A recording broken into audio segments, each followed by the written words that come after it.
The overall goal of this procedure is to induce psychological stress using a modified version of the Trier Social Stress Test, or TSST, among vulnerable adolescents. This method can help answer key questions in the field of psychobiology, such as how the human body responds to psychosocial stress in the laboratory environment, using indices such as hormone reactivity. The main advantage of this technique is that it's modified in a culturally sensitive manner for vulnerable Mexican-American adolescents, yet it still induces a significant cortisol response to the stressor.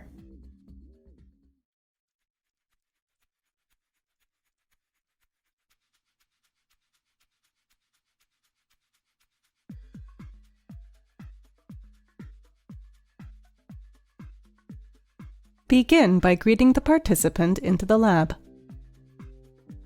Then, ask them to rinse out their mouth with cold water for 5 to 10 seconds and spit in the sink. After the participant rinses their mouth, escort them into a solitary room. For the next 10 minutes, have them complete a non-invasive questionnaire and watch a 3-minute peaceful video of sea life.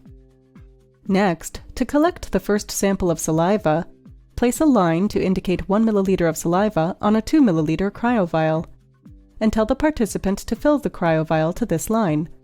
Collect the participant's saliva via passive drool through a 2-inch straw into the 2 milliliter cryovial, and freeze immediately at -80 degrees Celsius. After the participant has provided the saliva sample, offer them some water. Be sure to take back the cup after they have finished drinking. Note, this procedure will be repeated 3 more times at 15, 30, and 45 minutes after stressor onset.